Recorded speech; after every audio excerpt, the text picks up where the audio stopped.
Welcome back to D-Tech. Today we are going to try to quickly identify the problem with this BMW. It's a 2011, I believe. It's a 535 with a basically low boost pressure problem code. The only symptom that the customer describes is while driving down the road, they get an error message for a drivetrain malfunction, and then they'll cycle the key and it's fine until they try to get on it a little bit hard.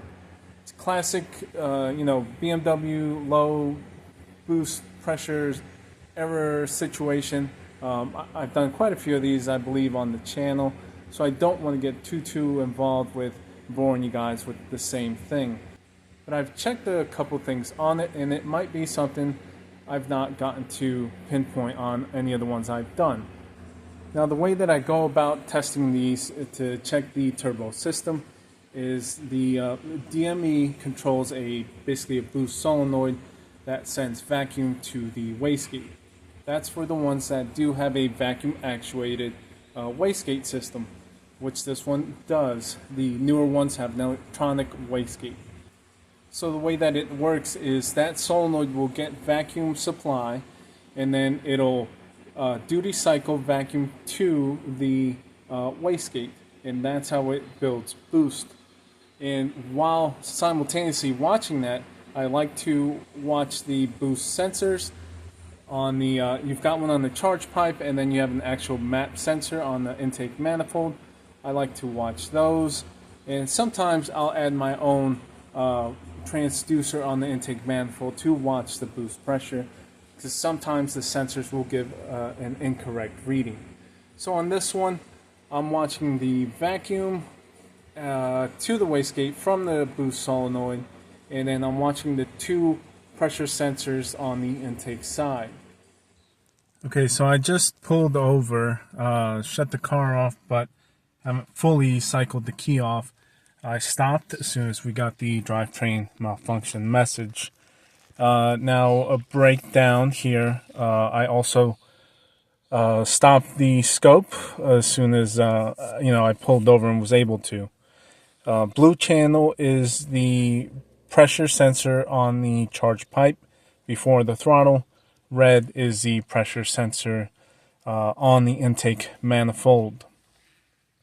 Green is the vacuum being supplied to the turbo wastegate diaphragm, and then the yellow gold one is the vacuum supplied to the let's call it controlled solenoid that will then distribute to the wastegate diaphragm. So both of these vacuum connections are made at the let's call it boost control solenoid. So one's an input, which is this, a feed of vacuum. The other is the output when commanded of vacuum to the turbo. So what we've got going on, naturally our trouble code is for not enough boost. We can tell we were driving here. We rose a little bit, about in the same level, and then it just kind of, I got a quick shot, let's call it, right there. And then on both channels, the red didn't go as high, so the intake manifold didn't go as high as the charge pipe, and then it dropped. I can't offhand tell you if that sudden drop was me off the pedal, which it could well have been. It's hard to correlate this with the car tripping the error message, which will trip the trouble code back there. But as far as what I am seeing number wise, so let's split the two boost readings just to get an idea. So let's bring the red down again, and these are just kind of averaged out, sort of. It matters where you're placing it. So as far as our boost, so we've got 19 and 16 psi right there at our peak point. But I think more importantly, we are now looking at the levels of vacuum. Again, this is our input and this is our output. Our input is down at, let's call it 6 psi, which would be about 12 inches of vacuum. But our output is only, let's call it 5 inches of vacuum. So there is a big difference there. And I would hope to think and see that these should be closer, being that this is directly, our feed and our out from the solenoid. So I think this should be a little bit deeper from other vehicles I've looked at, other Beamers, but I'm just not liking this. And I'm wondering if, because we're not getting enough vacuum out of the solenoid to pull that wastegate to build higher boost, I'm wondering if this is why we're not building as much boost as we would like, or as the DME would like, and then trips the error. Now, one thing we can say is that we are building boost. There's no way to go above atmospheric if our turbo was not working. So that at least answers the big elephant in the room, the shotgun in the room, about throwing and slapping a turbo on this for thousands of dollars and be in the same boat. So based off of this data that we've just captured, I want to concentrate on this area, see if we can get those closer, and see if we can get this at a higher level. So I'm just a few feet further away on the same road. It took just a few seconds to load the car up from starting off. So this is when I cranked it up, was idling. You can tell we started to pull vacuum. Obviously this is our feed, so it's a deeper vacuum. And then we started slowly driving. You could see we were going up. It builds more vacuum because our vacuum pump that's being spun by the engine is spinning faster, so it looks like it's building deeper vacuum. Here is our boost, and I did watch this, so that is when I let off that big deep dive. So let's take a look at our vacuum, since that's what we are concerned with. So we pull again close to the 6, which would be 12 inches. And let's see what our feed to the turbo wastegate is, which is, again, 2.5. So that's being consistent. So we're not feeding as much vacuum to the turbo wastegate actuator, which is a, just vacuum diaphragm that pulls in the lever, the wastegate lever, which is on controlling our boost internally. Let's see, just for giggles, numbers there. Again, this matters where we're placing it. So about the same, so close to 19, 16. So those are the tripping points for the error message to go off. So yeah, I'm gonna turn around, go towards the shop again, and see about honestly, I think I'm gonna try to just do a solenoid.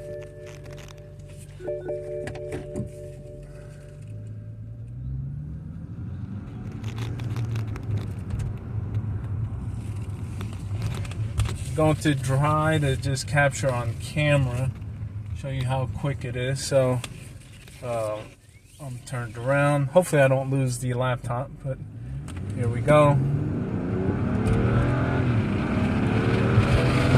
There's the error. So it's that quick, that easy.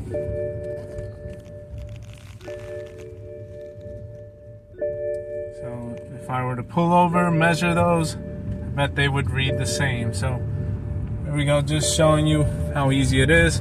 Now we'll get back to the shop. Alright, so we are pulled back in from that test drive I was able to kind of film for you guys. And just to show you, that is the only code that is currently coming on, despite the fact that we have these that are intermittent. Right now, our drivetrain malfunction issue and message, all related to a low boost situation that we are currently having. Okay, so I know that I said I was going to probably just throw a boost control solenoid on there, but just before doing so, I want to check two things. First, this is the vacuum that leaves the solenoid and it goes down to the wastegate. So I want to just feed vacuum, actually feed smoke into this line and make sure I don't have any leaks from the solenoid to the wastegate, since we know we're getting more vacuum on the feed side to the solenoid.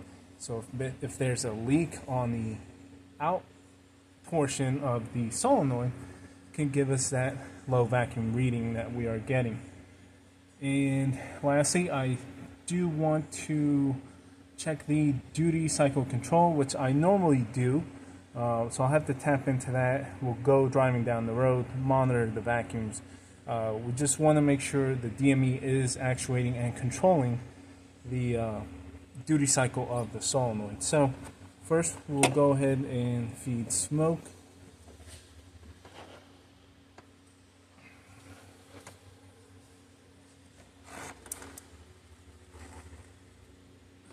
Okay, so not sure if you can pick that up, but we've got smoke coming out. Let's go ahead and feed it downwards.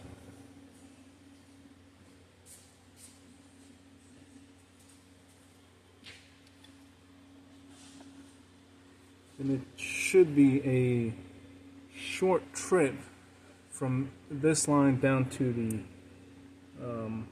wastegate diaphragm. And it's actually sealed. So the wastegate diaphragm, or the wastegate itself, is right there.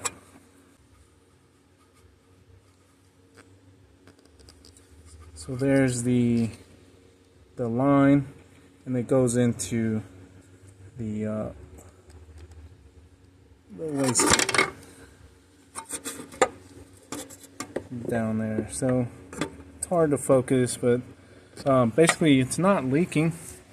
Another way that you could tell is your float ball, which is that right there. If it's pegged down towards the bottom, then there is no flow of smoke and the system is sealed. So we verified that. Next we've got to check the actuation. Alright guys, so I'm all set up. Everything's the same other than adding the duty cycle. So let's go ahead, and then we can already tell we are getting control there. So let's make one quick pass. I don't want to get it too hot. It's pretty annoying when you gotta do turbo work scalding hot.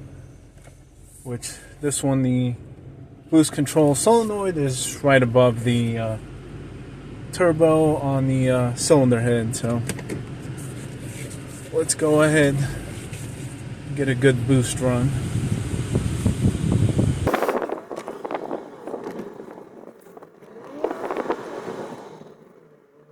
Alright, we're at a stop, and then I'll wait till it gets to the actually I'm gonna start from here fresh.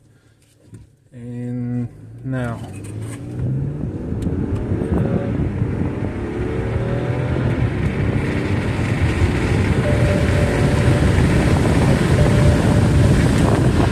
well,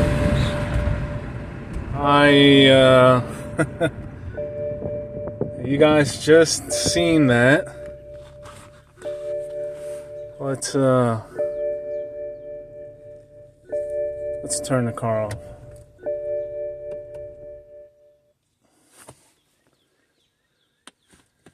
And we'll pause. So I clearly did not get any, let's see, any error message. Let's check our boost. Despite all of that, just from the far off view, I might have been wrong with the vacuum. That's weird. But let's check boost first.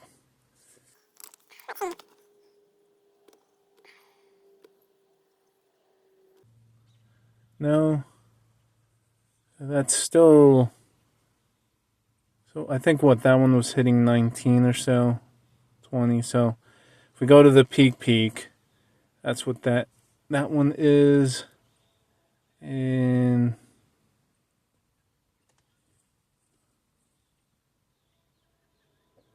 $19. So I think that one was 16. So boost levels, not drastically different, maybe 1 to 3 psi greater. And the vacuums look to be still the same. Let's look at the green one. So, yeah, no, it's still the same level of vacuum there. I'm wondering why we didn't get the message. Okay, so same levels, and then there you can see the activation kind of change. But let's, obviously it's a big blob, so it means we are getting activation.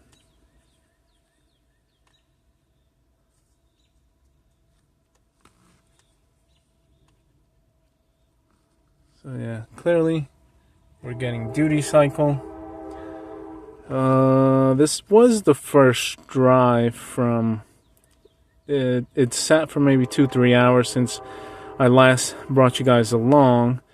That's why I was able to do the, well, I wanted to wait to do the smoking of the wastegate vacuum line when it was cooled off, and make my connection down there for the duty cycle. So it's been sitting for a while. Let's go ahead and make another run. Unless the engine was still too cold. But all of our numbers are pretty much the same, so that's odd, like I said. So let's go ahead and make another run. Maybe we need to get it warmed up, or a couple key cycles. But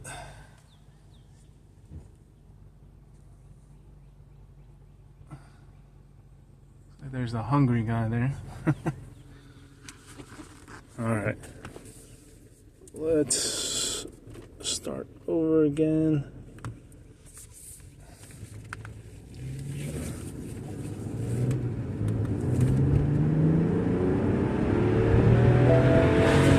Alright. So, yeah. I mean, there's no way we were not going to get the same error message because all of our numbers were the same. So let's pause that. Turn the car off.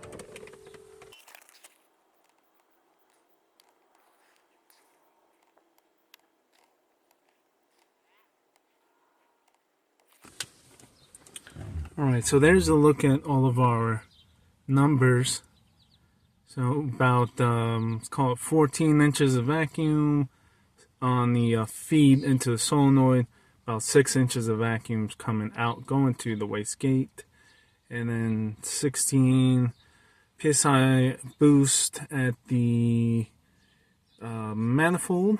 And 19 up at the charge pipe. Now keep in mind those figures are off of atmospheric, so our idle point is, or let's call our 0 point, or at idle is 14 psi, so atmospheric. So we're only going up 2 and about 5 psi. So we're not really boosting 20 psi. But that so that gives us some confirmation of everything I think we need in order to truly condemn and, well, hopefully attempt to get greater vacuum down to the turbo by swapping out a wastegate boost control solenoid. Alright, so I just went ahead and got a brand new one. Clearly I'm just hanging it. I'm not going to install it properly right now. I just want to see if the vacuum output changes. So I'm going to go ahead for a test drive, have everything hooked up the same way, and see what we get. Alright, so I'm connected, same waveform. I'll go ahead and start over. Actually, let's key it up first. There we go. Alright, so this is the next morning, so the vehicle's extra cold, let's call it.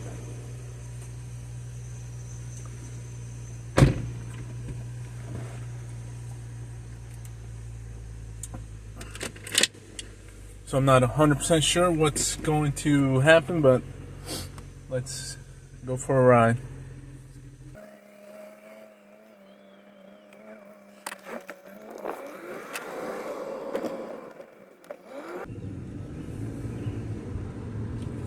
The green's already dipping down way lower, it looks like.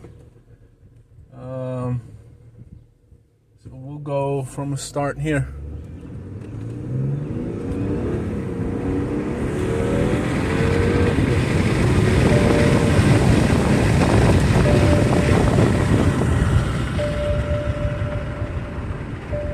Alright, so that chimes for the seatbelt, not for check engine.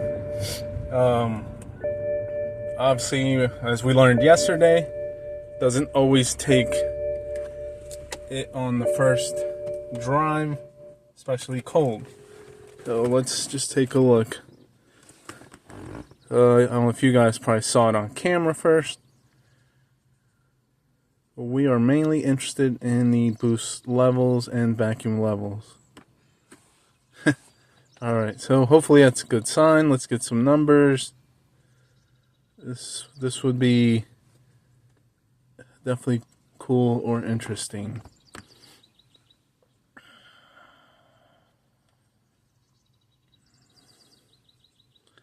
Let's go with boost first.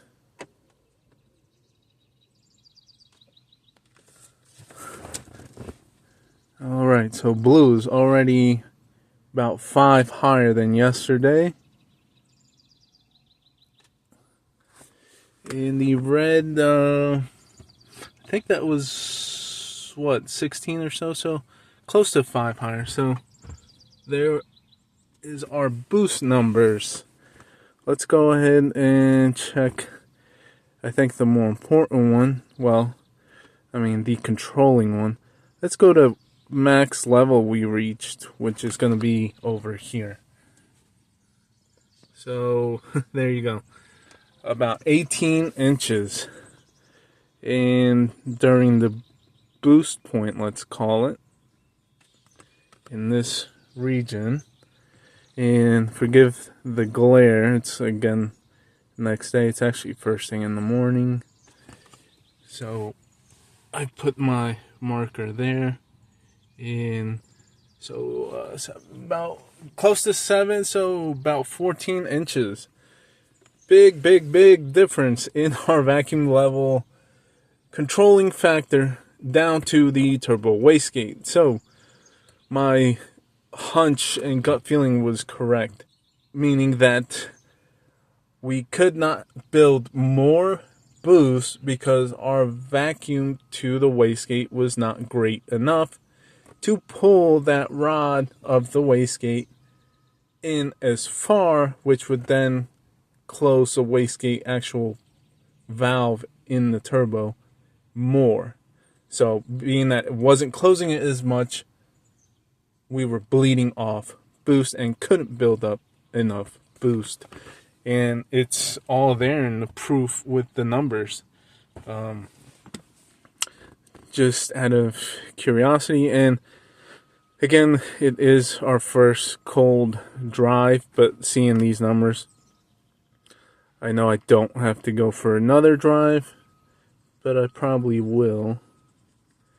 I just want to look at these, see if this one's any different. Basically, the feed.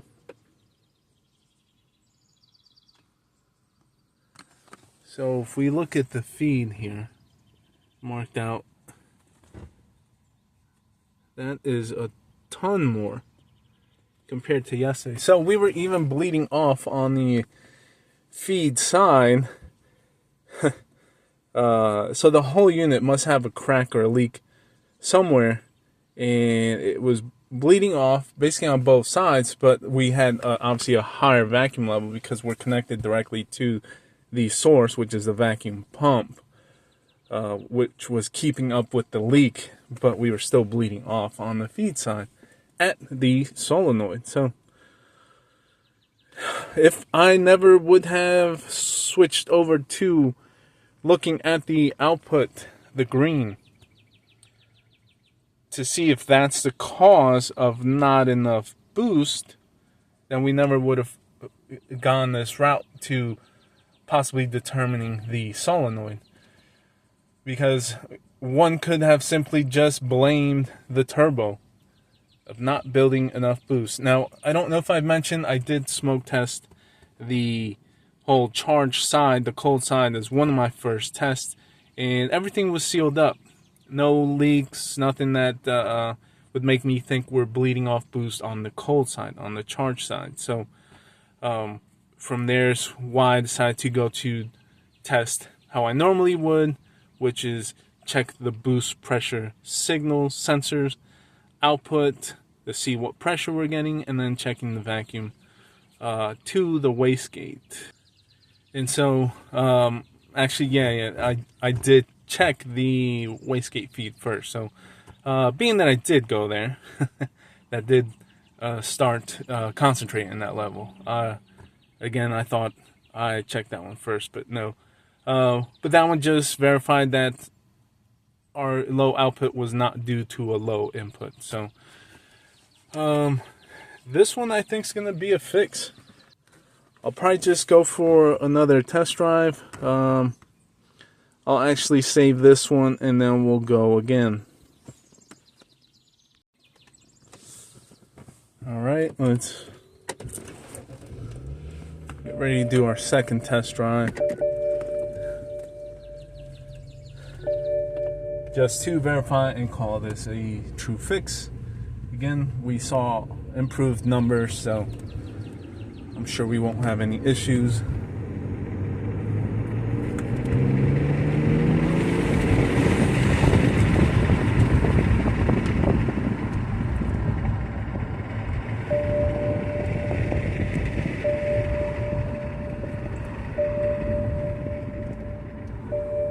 I think I'm going to take one more stretch here of higher boost.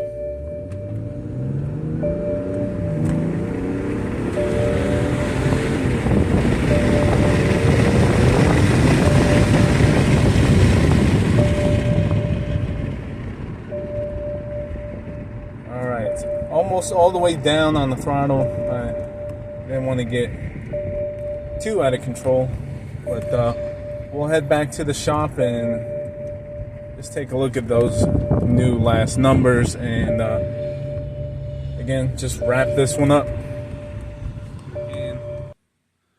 Alright, so I've pulled back in, no error messages, clearly, and just one thing I wanted to point out. So here are our numbers. So our boost, you could see there, they're actually matching at that point. Definitely good sign. Look at our wastegate feed, down to 20 inches of vacuum, and the other one about 24 inches of vacuum. So definitely plenty of good vacuum good control, good boost pressure buildup, again, as we saw. So this one's definitely fixed. One thing I wanted to point out that I happen to notice, and it just makes me think. So, you know, the yellows are feed, our supply. So that's always, you know, that's a good constant down, good steady, strong vacuum amount. Once we command and open the solenoid and send it to the wastegate, you see that we obviously get good, low, strong vacuum there being supplied. We also lose some on our feed side, which makes sense. If we're opening the valve in the solenoid and we're connecting the two, this will drop our output, and that will bleed some off because it's bleeding off to the output. But you see that obviously our feed comes back down, and then the same things happens again.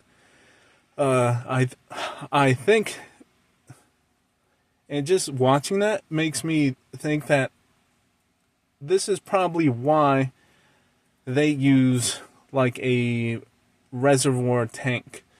The N54 is the first generation of turbos that they went with. They had 2 turbos, and each solenoid had an external reservoir tank, let's call it, to hold vacuum. And then the M20s have a storage tank on the engine cover. These N55s have it built into the valve cover.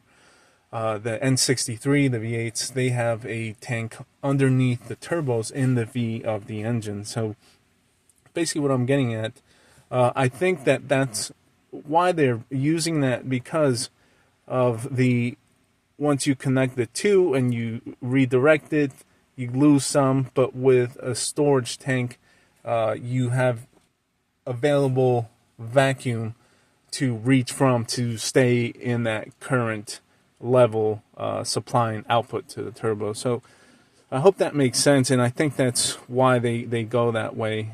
Just some extra added vacuum storage tank to source from once you output. But with that, that's going to take care of this one here. That could have very easily been an expensive mistake if you just shoot from the hip and try to tie the low boost codes that if you're just pulling codes and throwing parts, and you would have thrown a turbo at this, the turbo itself and the labor, it's a lot of work, a lot of money, it's thousands of dollars. And again, if you would have done that and been wrong and still had the same low boost situation, that probably would have been a very bad day and a very upset customer, so on and so forth. So try to avoid that trickle down effect of negative vibes or work or incorrect results, so on and so forth. Don't throw parts based off of codes. Do some testing, and again, verify once you know the system, just like we did on this. We saw an issue, we narrowed it, pinpointed, and we hit it right on the target. So I hope this was somewhat helpful and it helps you guys down the line. This can be applied to almost all turbo vehicles of nowadays that have a vacuum actuated wastegate control system. So hopefully you'll be able to apply that. Again, thank you for coming along. Thank you for watching. That's all on this one.